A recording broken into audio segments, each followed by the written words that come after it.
Welcome to another episode of Culinary School Stories, the bi-weekly podcast that is dedicated to sharing the stories of people around the globe whose lives have been influenced, impacted, touched, and or enriched, for good or for bad, from their culinary school experience. Hi, my name is Colin Roach, and I'm your host. Thanks for joining us today. You are an important part of this show, where we ask the question, what's your culinary school story? So now, without any further delay, let's meet today's guest. So my guest today is John Noble Masi, and we're very excited to have you here. It's our pleasure to have you on the show. I want to say welcome right off the bat, and thank you for coming on the show. Well, it's my pleasure to be here, Colin. We've been knowing each other a while now, and this is just a great opportunity to reconnect with you and also connect with some of your listeners. Yeah, this is fun. I'm glad we could carve out the time for us to do this and have this chat about, because I know you're going to have some culinary school stories. You also have a very unique perspective, I think, because not only were you a student, but you've taught in a few different schools, so you'll be able to give us that perspective as well. But I'd like to start right out with kind of school. What made you go? I mean, I know your dad is a very well-known chef in the industry, and was he a driving force that got you to go to school, or you chose it on your own? Tell us how that materialized. Yeah, I think, I had a natural affinity for cooking at a very early age. I was cooking with my dad for years. Started off at summer camp. He ran the food service at a summer camp up in upstate New York, Point of Pines Camp for Girls, 300 girls. So imagine cooking for those campers 3 meals a day. He was the executive chef. And when I was really young, I was going to camp at the neighboring boys' camp. And when I turned 13, he had the great opportunity to say, "Hey, John, why don't you come over and work as the assistant to the assistant baker?" And the assistant to the assistant baker, as you might imagine, did very little baking and a whole lot of pot washing and muffin tins and cake tins. So that kind of indoctrinated me into the business. But at the same time, my dad said, if you want to do something else, by all means, do something else. If you find that your passion is still with culinary, then pursue that. If you don't pursue that, then it's an incredible life skill and you won't regret going to culinary school. So he kind of nudged me in that direction, but by no means pushed or forced me to do that. It was something that I had a lot of passion for from a very early age, and that he just reinforced. He gave you the out if you wanted it, but was hoping that you would. Absolutely. Absolutely. I know he was is and was proud of me for that. Now, you went to the Culinary Institute of America in Hyde Park. Did you look at any other schools first, or was that it? That was the one you were going to go to? Well, when I also had the benefit of my father obviously being associated with the school. When he passed, he was associated with the school for 50 years, but at the time he was director of education, and children of faculty had free tuition. So there was no other school that I considered or even looked at. For many reasons, including it was a half mile from my house, and you and I are of the generation where maybe our parents said, "Well, we walked to school, 3 miles and 10 feet of snow." Well, I genuinely walked a half a mile in snow sometimes to my first year of culinary school. So, had you been to the school or been on the campus before you enrolled, or was that first day the first day? Oh, I have. You talk about stories. I could spend the whole hour talking about stories of me going to the campus, either on my own or visiting with my dad, taking friends to some of the school's on-site restaurants. One of my best friends, Ron Hicks, and I used to go over, and as students, you're required to cook in the restaurant classes. So as a high school student, I went over there with my friends and would enjoy some of that for lunch or dinner. And so I was very well acquainted and walking the halls of the school and being familiar with lots of the chefs there as well. I grew up around chefs, many certified master chefs. Actually sat in over my dad's shoulder as he judged the certified master chef competition. Awesome. So it was, I basically grew up at the school. Now, did that put a different level of pressure on you since all the instructors knew you, they knew your dad, and you were there? And did they have any, more expectations of you? I think there was certainly a higher expectation of me. I generally put the higher expectation on myself, and I never, the majority of the time at school, I felt nothing but warmth and that from the instructors. There was probably one or two that may have not personally liked my dad, that I think maybe took things out on me. But I don't focus on those. I focus on all the really awesome people that know and love my dad, and that as a result of that, it was a pleasure to have me in class and a pleasure to have them and teach me more formally than what I had been already exposed to, either on continuing education trips with my dad or volunteering for other chefs' events, that kind of stuff. What was your best class and what was your worst? Oh, goodness. Well, my best classes was American regional cuisine. That was taught by Chef Bill Reynolds. He was teaching obviously a cuisine that you don't really become that familiar with all of the regional aspects, or you may be aware of some of them, like barbecue, but then all the other things that drove that. So he was the perfect balance for me at the time between an old school formal chef and a little bit newer mindset of teaching different styles and new techniques and things. And so I really loved him as a teacher, and then that class and the content. The class that I liked least would have to be a storeroom. Getting up at that time, I was awakened by a clock radio, and I had my clock radio set at whatever station it was for the first day. I think he had to be in by, I want to say he had to be in by 5. So I set my alarm at 4:00, and I slept through it because there's nothing but static on Hudson Valley radio at 4:00. So please, and if my students listen to this now, they'll recognize that I am a stickler for timeliness. And so I was probably guilty. I had perfect attendance at the school, but I was late that day. And that kind of set the tone for the rest of my class with that teacher. And just was, I'd rather be cooking and happy stuff. Right. Storeroom, while important, purchasing and all of the specs for that. I did learn a lot in that class, but the professor himself was not good. Shall go unnamed. You don't get to create, you don't get to eat, you probably don't, have that freedom. It's a little bit more dry, so I can imagine. Absolutely. Yep. What advice would you give to someone wanting to go to culinary school, or, it's changed, but you have that perspective of modern culinary schools today. If someone came up to you, what advice would you give them? What would you want them to know? Yeah, that to me is so important, Colin. I think be present. Be present. It's so easy nowadays with technology and smartphones and that to not be present.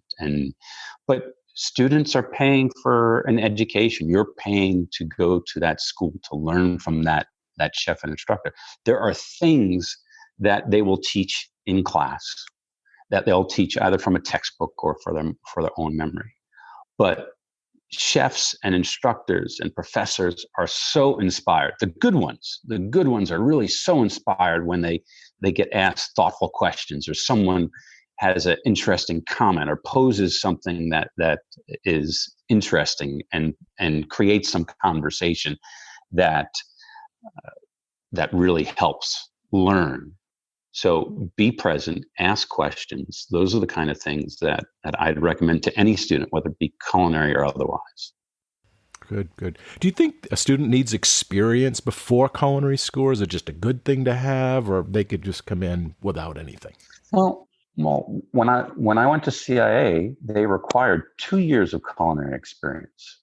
And my 2 years consisted of, I started culinary school when I was 17. I think I was the youngest entrant into the school because I had graduated high school a year early. But my 2 years was validated because I had, from 13 to 17, I had all of that summer camp work experience. I'd worked in kitchens there and then catering. I think it's invaluable from the sense of getting an understanding of what the industry is, the being on your feet, the lack of 9 to 5 schedule, working holidays and weekends and long hours and hard, challenging times. You think that challenges were significant before what we're experiencing now with this COVID virus. It's significant, and so having experience allows you just to understand: is this something for me, and is this not something for me? And if you enjoy it, and if you have that little bit of nutty gene where you get really excited about that cooking and being in that environment, then absolutely this is the industry for you. And if on the other hand you have some experience, and it may turn people away. Today seems like some of the students get at least a lot of experience in maybe their high school, their secondary schools are in pro, so they're getting it, maybe not in the industry, but at least they're get over that shock value. They know what to expect when they kind of walk in. Yeah, I see some of the kitchens out there in some of the high schools, and they're equipped like hotel kitchens. I actually helped Miami Beach Senior High with some consulting and helped them develop going from like a homemaker kitchen to a professional kitchen. Mm-hmm. And that type of experience is you're seeing more and more in high school. So that's kudos to them for doing it and setting it up. Yeah. So what is one common myth about culinary school that you want to debunk? I'm not sure if it's a myth. When I think about the perception of chefs, when I was growing up, your first experience of seeing someone in culinary or that's serving you food is like the lunch ladies or the lunch men and women in the school cafeteria when you're in grade school. And that school food service is not necessarily or at least at the time was the best impression. I think school food service itself has changed significantly, improved going absolutely in the right direction in some of the farm fresh foods that you're starting to see now, and the changes, some of the diet programs that you'll see in schools. So that was my experience growing up. I think the experience of today's students, they see Food Network and they see Emerald and they see Giada and they see all of these celebrity chefs. So the one thing that is a myth or at least a misconception is not everybody can be those folks. And if you go in with the expectation, I don't want to deter anybody from their aspirations, but there are a handful of those folks out there. And you absolutely need to be doing something cool and different and totally unique to be afforded the opportunities that Guy Fieri has or any of those folks that are actually on TV and doing that. And so they do us a service, those folks, for creating some positive image of chefs, but sometimes it sets a unreal expectation for students that come in thinking that they're all going to be that. Mm-hmm. But also, I think they get the idea that it's going to be quicker getting to wherever they want to go than it really is going to. It's going to take some time. Yeah. Oh, I had a student ask me, and they knew that I was doing consulting, and they said, "Chef, what can I do to be a consultant?" And my response was, "Well, spend 30 years in industry learning learning the hard way and all of the trips and falls along the way, and learning from those, and then you'll be a much better consultant than you are fresh out of school." Yeah, now you have value for that client. You can say, these are the mistakes you don't want to make. Exactly. Let's transition into now the perspective of the teacher, because we looked at it from a student and things have changed since you and I have been in culinary school. So now, you've have the unique opportunity to teach in many different schools.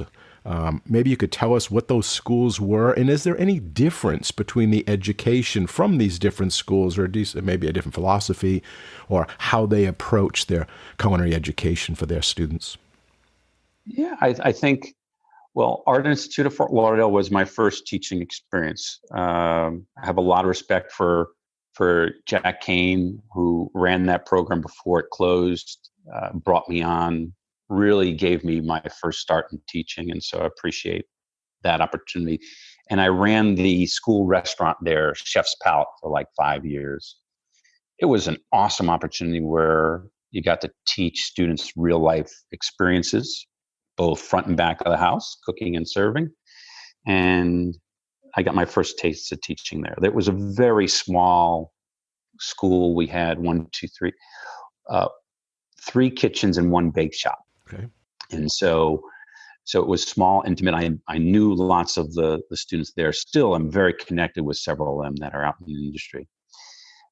Also taught at Johnson and Wales with you and some of our colleagues over there. That was a great experience. Another great local school, national reputation. I got to teach a wider variety of courses there. The students, in terms of diversity, very diverse campus, if I remember. And we had a lot and that creates for some really interesting discussion with students when you have international students or students from the Caribbean with local Latin students, and just a good diversity mix. And really some of the classes there are some things that I'm trying to reinforce now at Florida International University, where I currently teach. The third the third school that I taught at before I became full-time at FIU was San Ignacio University over in Doral. And their headquarters is out of South America, but they mandated all of their classes be taught in English. And so I got to expand my,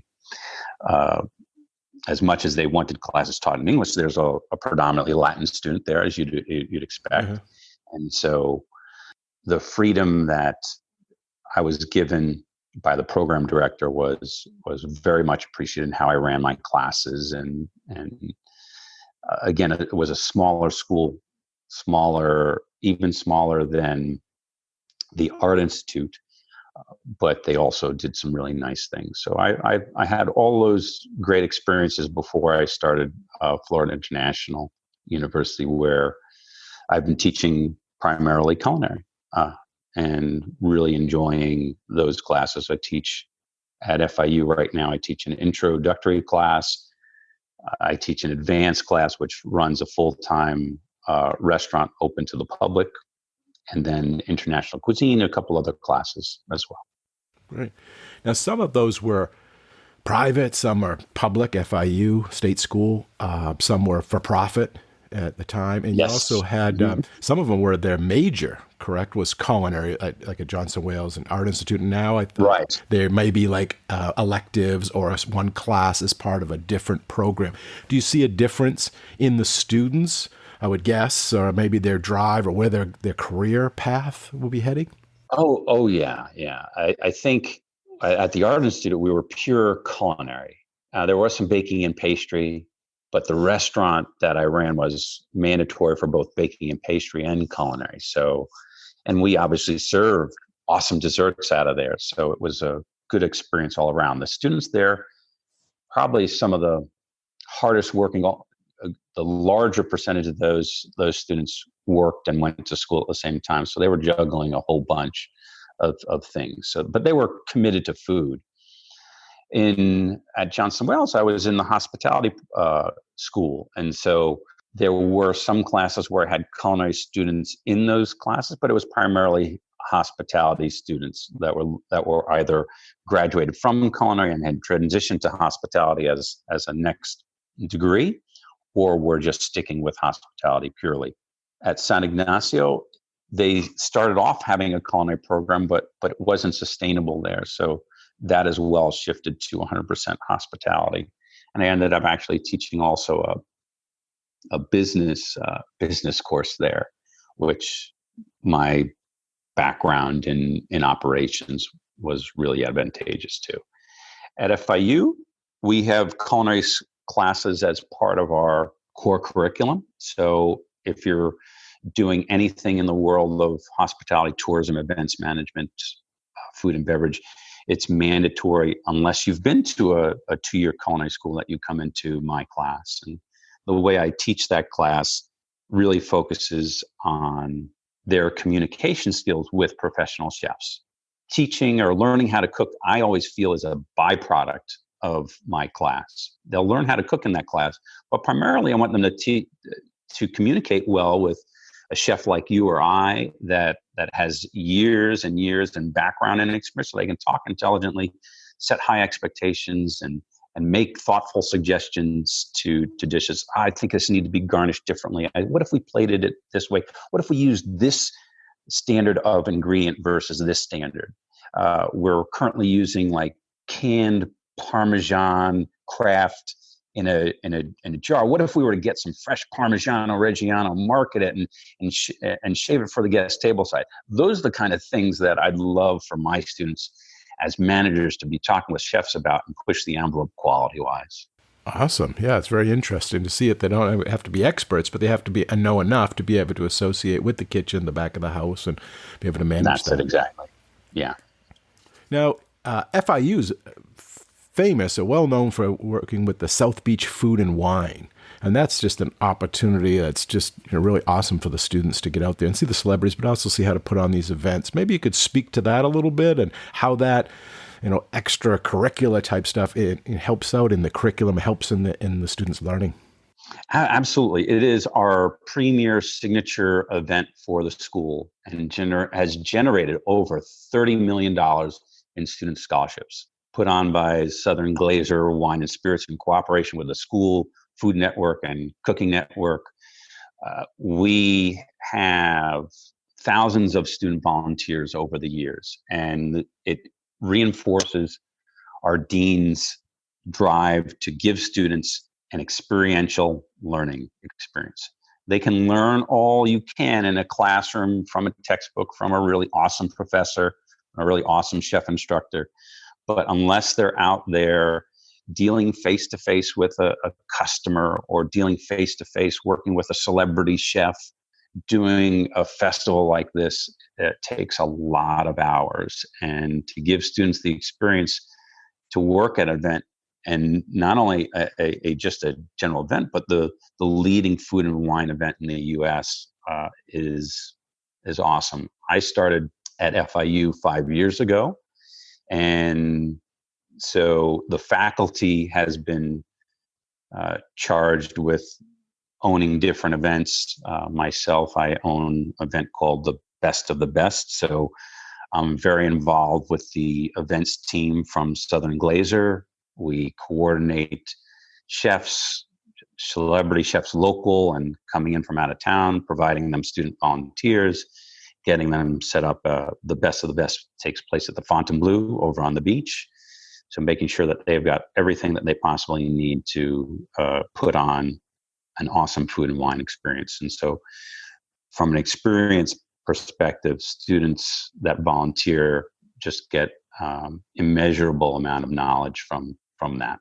And they get to work hand in hand with those stars, right? The Food Network people are there, right? So that just must be, great for them, to have their pictures and their autographs and, all that as part of their college experience. it's hugely motivational, and not only do they get the selfie with the celebrity chefs, some of those chefs actually go on to employ some of our graduates. One of our more significant successes is with Rachel Ray. One of our graduates is her vice president of operations for all of her products. Wow. And so that's a huge success. And we've got plenty of others, but that is really one of the ones that we can kind of hang our hat on and say, wow, it's not just window dressing people and the chefs that students work with and the different celebrities and that actually really love our students and they go on to hire them. Thinking about culinary school, from your perspective or current students, would you do it again? Is it worth it? And the time, the money, the cost? Would you do it for yourself personally? And well, yours was a little bit discounted because your dad being faculty. Yeah. But if you had to pay or someone was going to go through that, how would you advise on that? Oh yeah, if I had to, even if I had to pay, it was the best 2 years of my life. It was the best 2 years of my life because imagine waking up every day and just going in and cooking and learning, and that experience and working. I say working, but going to school along with people that share that same passion.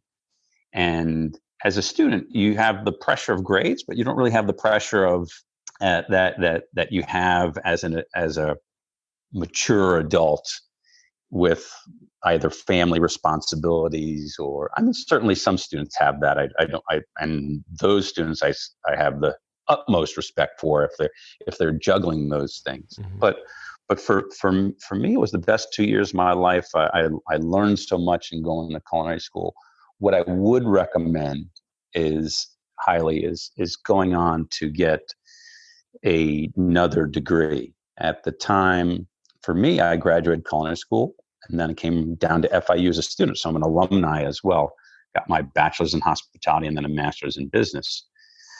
My mom would have loved for me to go to get my doctorate, and now that would come in pretty handy. But at the time, I was like, Mom, I want to go to work, and so I didn't get the doctorate at that time. My dean is pushing me to do that, and I'm so never too late.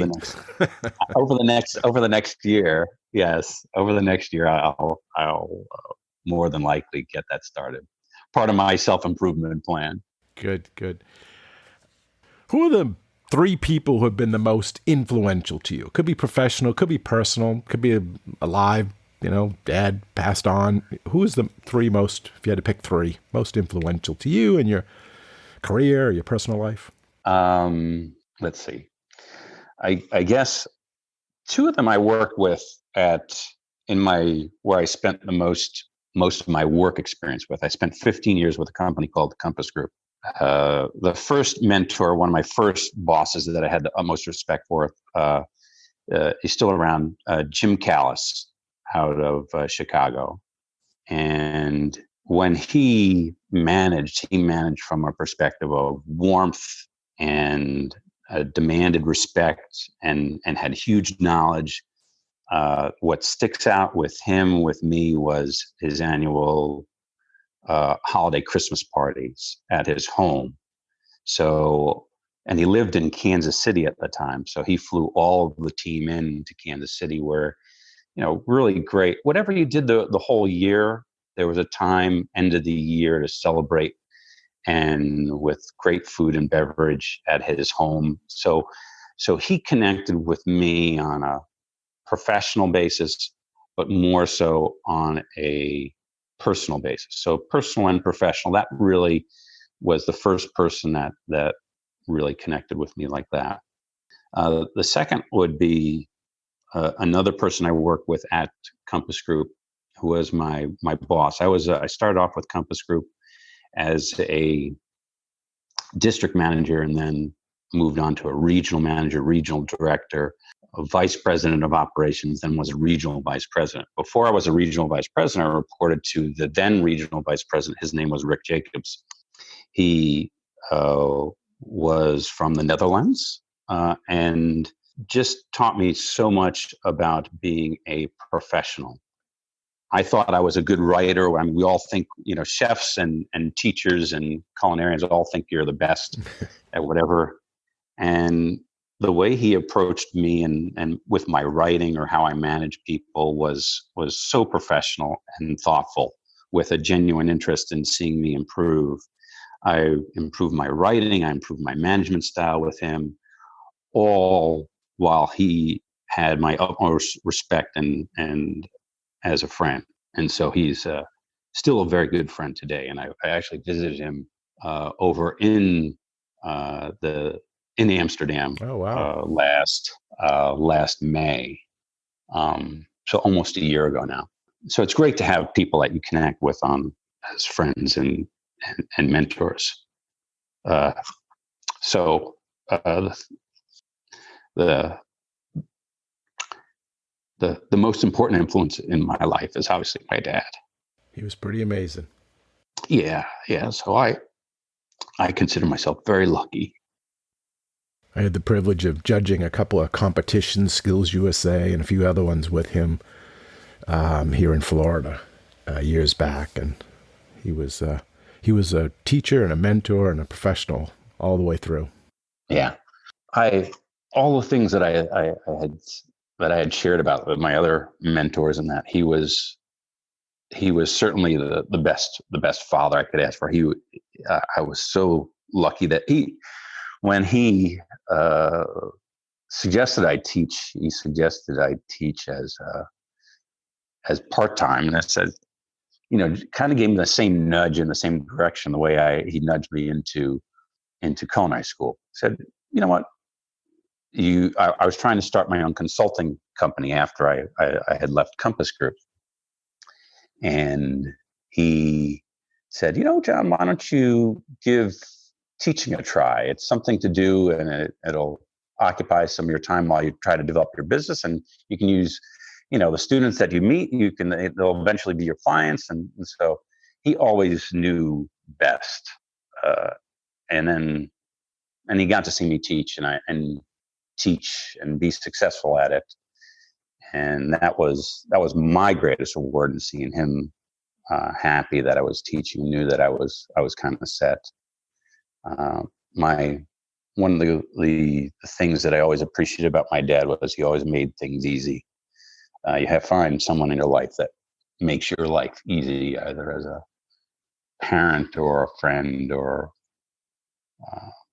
boss, a teacher. Whether it be through communication, a genuine interest in who you are and the success that you have. The good people in your life make things easy. Sounds like he knew just how much leverage to apply to you as well. Like, not push you too hard, but knew just enough to. Yeah. So I think those things are great life lessons for me. Yeah. He gave me many of those. Let's talk about professional organizations. I know you're involved with the ACF. You're the president of the Broward chapter. How important is that for young people coming up through the ranks or culinary students to get involved in that? And what can organizations, CRE or any of these other ones that are out there that can have an influence on a student's career or their networking? Yeah, I think those kind of things are absolutely essential if you want to distinguish yourself, right? And so if you've got, as a prospective employer, you're looking at the same way, you were in band or you did sports in high school. If you're graduating college and you're part of professional organizations, or you're graduating a culinary school and you're part of a professional organization like the American Culinary Federation, the ACF, then that has more weight. And if two candidates are going for the same position, they're fairly equal, but one is a member of the ACF. They've participated in some of their meetings. They talk about fundraisers or other events that they've done at the ACF, while the other person has not. Then I think that lends more employability to the person, as well as personal growth, because you learn a ton of stuff at good ACF meetings, and we've been to meetings that are productive. Some may not be as productive as others, but ones that are really good, inspire you. You're doing brewery tours. You're having demonstrations of different things. You're going to a bakery tour. You're going to one of the meetings that we had that was awesome was at Halpern's, where they're showing you high quality meat fabrication and all of the fresh fish coming in. And so those kind of things should get people excited. And if you go to a meeting and you go to one of those really good meetings, then hopefully that excitement will translate into knowledge for yourself and then employability or greater employability to a prospective employer. And just the people that are in attendance there, I mean, they have that opportunity to be sitting right next to an executive chef for, the Breakers Hotel or something like that, and they have Absolutely. that opportunity. So I think there's value there as well. Yeah. Where do you see certification? I know many of these organizations have certification. It's a maybe a dual or a partnership with a degree, and is it important? And how would you recommend or mentor somebody through that process? Yeah, I think the ACF kind of struggles with certification. They continue to update some of their guidelines for certification, and I see tons of discussion on social media about the merits of someone going to get their certification. And 20 years ago, if you were an executive chef at a hotel, that level of certification was pretty much almost mandatory, that you needed to have some certified executive chef certification. Today's hotels, I would say that they certainly, it may carry more weight, but it isn't as mandatory as it was. Certification certainly adds something, and I think they are the ACF and national headquarters are really trying to work to make the process of getting certified easier, and while still maintaining a standard. So I would encourage anyone to pursue that, just as I would encourage anybody to pursue membership. And I think it's important. What are your thoughts on apprenticeship? How does that compare? Is it compare to culinary school, or is it they go hand in hand, or how do you see apprenticeship? I know that was something from in the past, and it seems to be it's being renewed now, possibly trying to get started again. Yeah, I think in general there's a renewed interest in the trades, right? As we're seeing more technology-driven businesses, and that just someone that can cook you a decent meal, and the trends are going towards more people dining away from home, at least up until the challenges that we've had here. Any vehicle that adds knowledge, including apprenticeship, is going to be helpful to your career and education. I'm not aware of any specific apprenticeship program that is local here that I could recommend. I know many classically trained chefs, senior chefs, that were classically trained in apprentice programs in Europe. And I would love for you to interview some of those chefs and get some of their thoughts about what the difference is in apprentice programs that they experienced versus what they did in culinary school here. And I've had to chew their ear a little bit myself.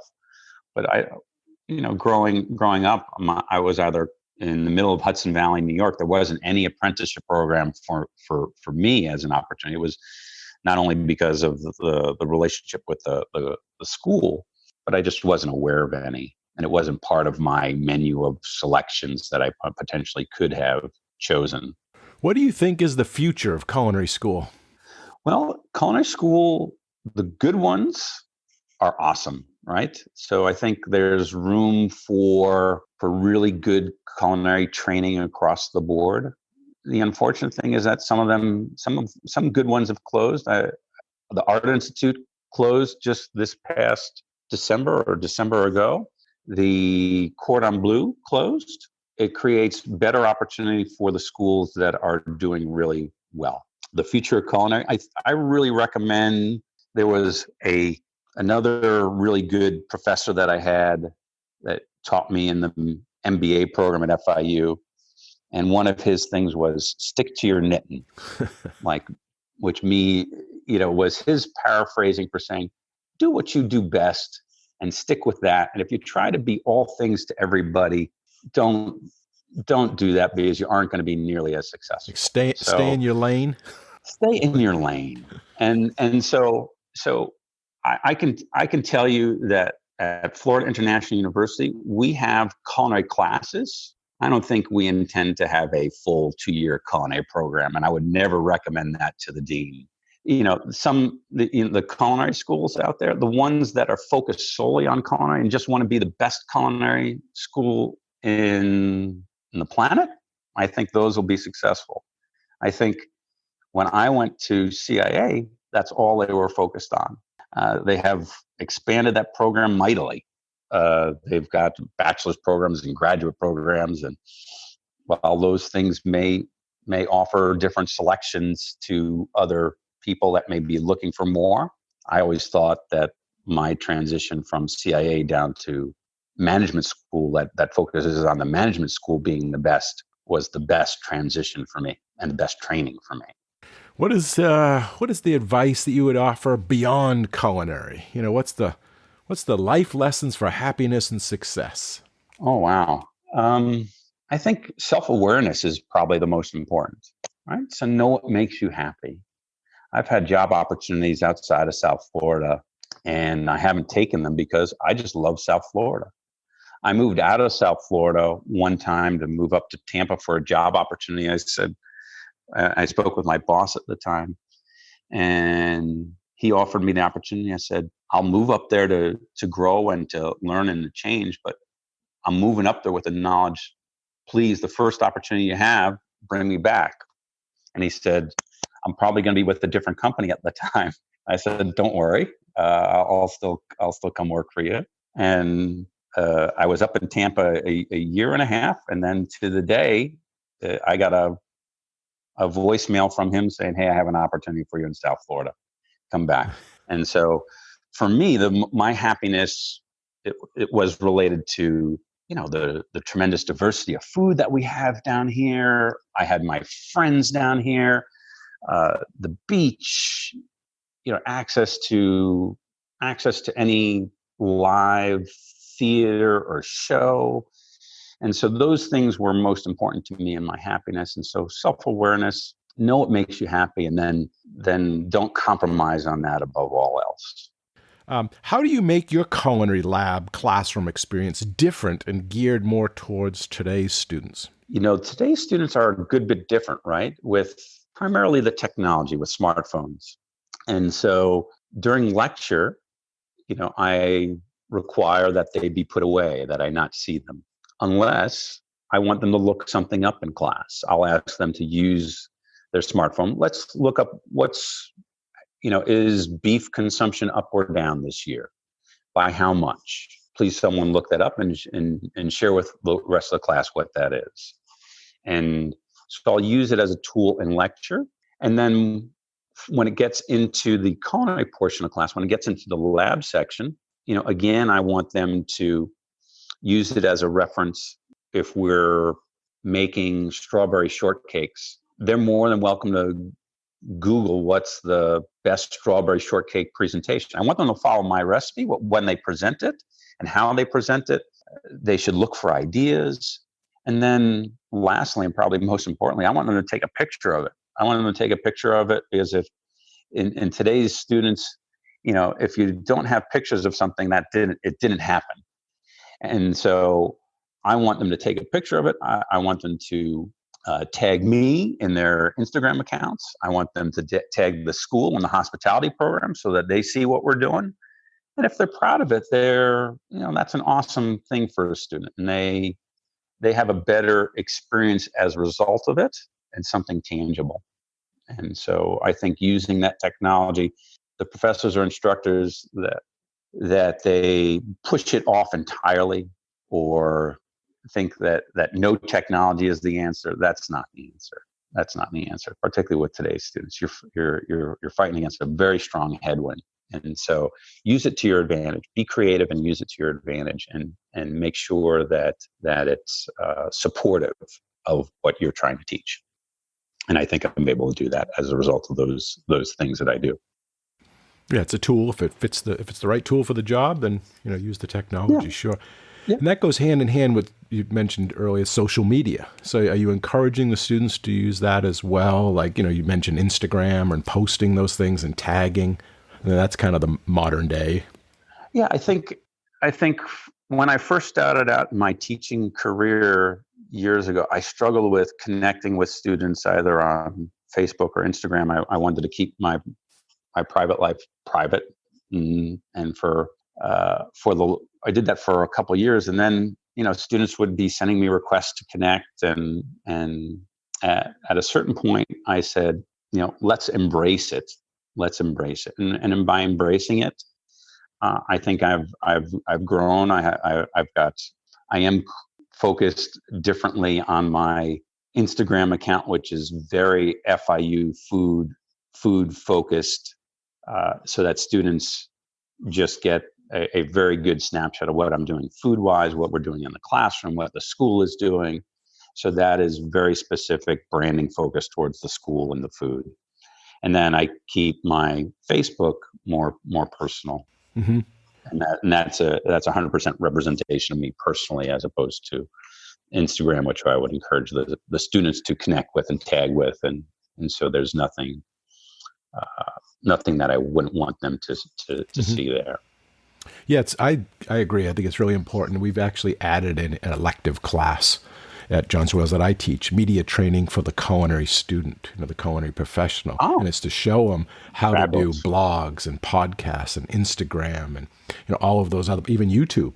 So we're showing that there's, if you're going to own a restaurant or a food truck or a bakery, you need to get that word out. And this is a different type of advertising, marketing, and branding of you and your business. That's wonderful. So is there a question I should have asked that I didn't? Is there any one thing that I didn't ask you that you want to share? Any? No, I think we've covered a lot of ground. I just, for me, the transition from culinary student, as I said, was the best 2 years of my life. And right now being afforded the opportunity to teach, I think is one of the most rewarding professions that you have. So in terms of those life lessons, do what you love, self-awareness, do what you love, and you'll never work another day in your life, right? So yeah. Okay, before we wrap up the show, is there any last-minute advice, anything you want to state to the students or future culinarians, future culinary students, anyone out there before we go? Yeah, I do. Whenever I start at the beginning of the semester in each of the classes, I say three things. I say, I want you to think. I want you to think really hard and think about why you're here. Think about what I'm saying in class, and hopefully I'm going to ask some questions. We're going to teach you some things that encourage you to think. I also want you to share questions with me, right? The idea of this being a two-way street when we're teaching is so important. And asking thoughtful questions. You asked me the advice of what I'd give to a prospective student. Ask questions, be present. And so sharing those questions is important. So think, share. And then lastly, and the most important, I think, in this business is to have some passion. Have some passion in anything and everything that you do. And that passion, should make you happy. You should do things that make you happy. Do what excites you. And I think the people that are most successful in the business, in the business of culinary, in the business of hospitality, are the ones that are most passionate. So that's a great place to finish. Yeah. Life is short. Get in the game. Yes. Well, that is just about all the time we have for this episode. And I want to thank you, John, for coming on the show today and sharing your culinary school story with all of us. We really appreciate your time, your insight, your honesty. Thanks again. And I really enjoyed our chat. So did I. I appreciate it very much, pal. All righty. And a big thanks and appreciation also goes out to all of you, the listeners. We hope you enjoy the show and this episode. You all are a big part of this show, so please let us know what you think. Your comments are always welcome, and they help us in making the best show possible. You can email them to culinaryschoolstories@gmail.com. That's culinaryschoolstories@gmail.com, or even leave us a voicemail at area code 207-835-1275. That's area code 207-835-1275. And if you like the show, we have a big ask of all of you, and that is to share the podcast with everyone you know and to give us a positive rating and review on Apple Podcasts. Okay, until our next Culinary School story, take care and be well. Bye-bye.